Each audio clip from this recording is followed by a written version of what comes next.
뭐 지금 영화인들뿐만 아니라 온 국민이 관심을 가지고 있죠. 스크린 쿼터와 관련된 소식을 전해드리겠습니다. 최예린아 기자. 네.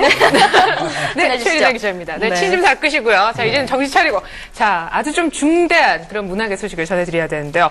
얼마 전 수천 개 촛불이 광화문을 환하게 밝혔습니다. 한국 영화의 밝은 미래를 그렇게 기원하는, 지금 이런 소리도 들리지 않습니까? 그렇게 기원하는 그런 촛불 집회가 열린 것인데요. 스크린 쿼터 사수를 위한 스타들의 어떤 결연한 의지 그리고 그 찬반 논란을 기획으로 준비했습니다. 화면 함께보시죠. 영화인과 농민 그리고 학생이 지난 17일 서울 광화문 열린 시민마당입니다. 영화인 대책위와 전국 농민의 총연맹 주최로 스크린 쿼터 사수와 한미 자유무역협정 저지를 위한 촛불 문화제가 열렸는데요. 영화배우 공영진 씨의 사회로 진행된 이날 집회에는요, 강추에도 불구하고 영화 배우들은 물론 농민과 시민 약 3천여 명이 운집해서 그 열기가 정말 대단했습니다. 관심 좀 가져주세요. 모두가 너나 할 것 없이 한 목소리를 냈는데요. 미 대사관과 정부를 향해서 FTA 반대, 스크린 쿼터 축소 반대를 목청껏 외쳤습니다. FTA! Our rights! 스크린 쿼터! 결국 스크린 쿼터 문제는 국민들의 문제하고 같은 궤적에서 봐야 될 것 같다는 생각이 들고요. 그래서 오늘은 처음으로 농민들하고 영화인들이 같이 모여서 이 문제의식을 함께 공유한 자리입니다.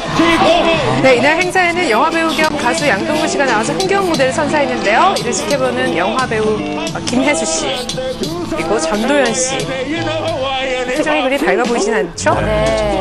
네, 직접 군중 속으로 양동근 씨 뛰어듭니다. 화끈한 무대로 시민들의 얼어붙은 몸과 마음을 따뜻하게 녹여줬는데요. 멋있네요. 사실 이날 굉장히 추웠잖아요. 아, 그리고 이분은 이민우 씨네요. 네, 이제 배우 데뷔를 또 앞두고 계신다고 그래요. 여기 계신 모든 분들의 그 마음속에 있는 꿈들이 이루어지는 날까지 절대로 고개 숙이지 맙시다. 추위에도 승리를 위해서 화이팅!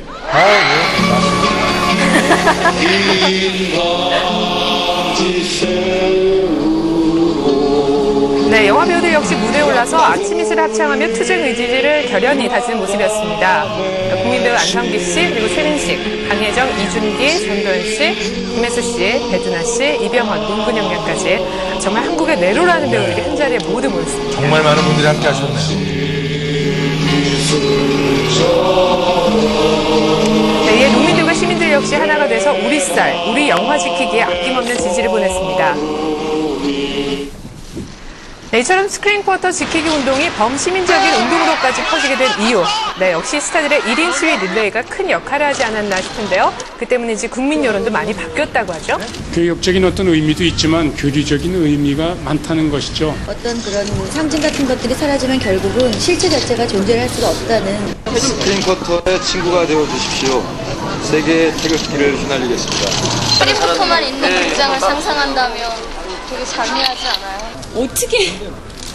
어떻게 문화를 가지고 밥그릇이랑 표현할 수 있는지 잘 모르겠지만요. 네, 스타들의 개성 따라 주장하는 바도 다양했던 1인 시위 릴레이. 그중 단연 화제는 최민식 씨의 문화 훈장 반납 사건이었습니다. 네, 밥그릇 싸움이 아니냐. 맞습니다. 밥그릇 싸움입니다. 한국과 미국의 밥그릇 싸움입니다. 문화 주권을 놔두고 스크린 쿼터 찬성을 빌미로 해서 인격 모독에 가까운 어떤 그 비난을 일삼는 네티즌들께 한마디 구하겠습니다.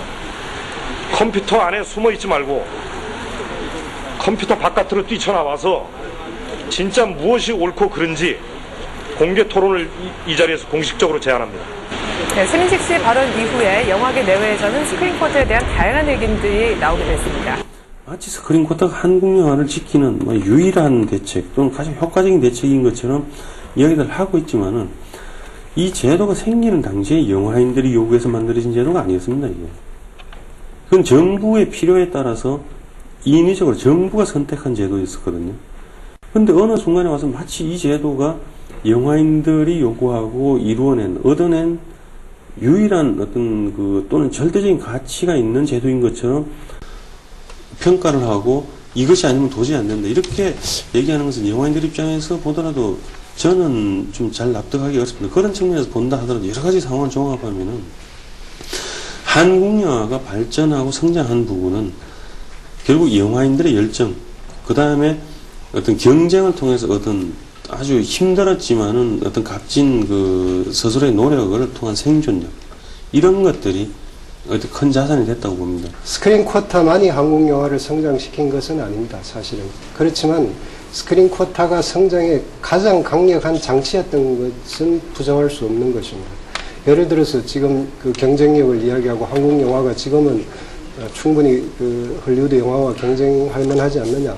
그 대표적으로 예를 드는 게 이제 왕의 남자를 예로 들기도 하는데 잘 나가는 스타 배우가 있는 것도 아니고 감독이 스타인 것도 아니고 또 제작비가 많이 드는 시대물이고 또 요즘 관객들이 좋아하는 장르물도 아니고 그러니까 이런 영화가 굉장히 위험한 제작될 수도 있고 못 될 수도 있는 경계 지점이 있었지만 40%라는 그 상영 보장 기회, 스크린 쿼터 제도가 있었기 때문에 상영이 될 수 있었는데 이게 만약에 20%로 줄어든다면 왕의 남자는 그 제작 투자를 받을 확률이 제로라고 봐야 됩니다.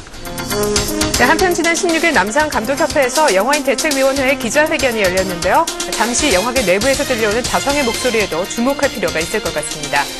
측면에서 이건 제 개인적인 의견입니다만 영화인들이 집단 이기지 맞습니다. 농민들이 농민을 얘기하는 것이 아니라 이 나라의 식량 주권을 얘기하고 이 나라의 농업을 얘기하고 이 나라의 정체성을 얘기하는데 여기에 영화인들이 지금 스크린 쿼터 투쟁을 하듯이 적어도 10분의 1이라도 했는가 하는 것에 대해서 반성합니다. 이 부분에 있어서 집단 이기주의라고 하는 것에 대해서 동의합니다. 나아가서 영화인들 내부에서 많은 아까도 얘기했던 비본질적인 사안이지만 사회 전반에 걸친 양극화와 함께 영화계 내에 있는 양극화 문제 해결 못했던 것에 대해서 내부에서 집단 이기주의라고 얘기한다면 맞습니다.